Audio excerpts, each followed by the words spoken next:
রমজান আমাদের সামনে। রমজানের চাঁদ উঠলেই আল্লাহ তাআলার ফেরেশতা বলে, ইয়া বাগিয়াল খাইরি আকবিল, হে তোমরা যারা নেক কাজের আগ্রহী তোমরা এগিয়ে আসো। ইয়া বাগিয়াশ শাররি আকসির, তোমরা যারা গুনার কাজের আগ্রহী থেমে যাও, থামো। মদখোর থামো, নেশাখোর থামো, উলঙ্গ ছবি দেখতা থামো, মোবাইলে অস্থির ছবি দেখতা, জিনা ব্যভিচারের দৃশ্য দেখতা থামো বান্দা।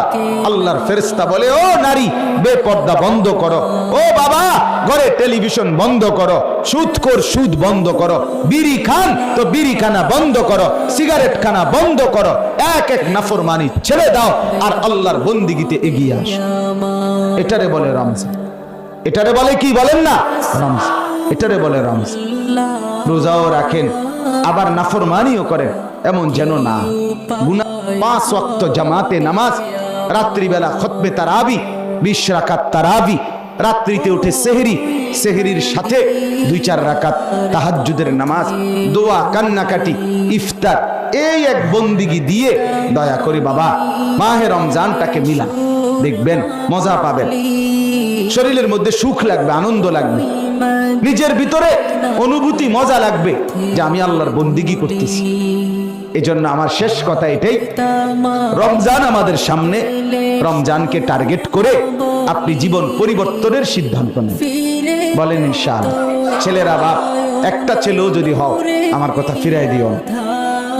আল্লাহ তাআলা প্রত্যেকটা ছেলেকে ঈমান আমলওয়ালা বানায় দেন, পরিবর্তন করে দেন।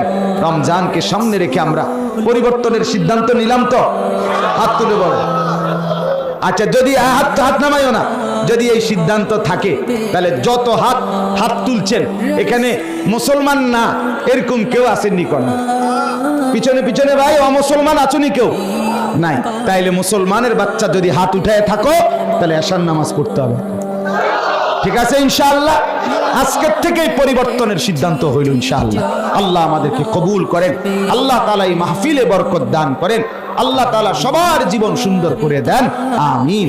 আমরা স্বপ্ন দেখি যুবক জাগবে ইনশাআল্লাহ, ইসলামী বিজয়ী হবে ইনশাআল্লাহ, ঠিক আছে না ইনশাআল্লাহ? এই পৃথিবীতে ইসলামই থাকবে ইনশাআল্লাহ। আল্লাহ তৌফিক দেন, কবুল করেন, আমিন।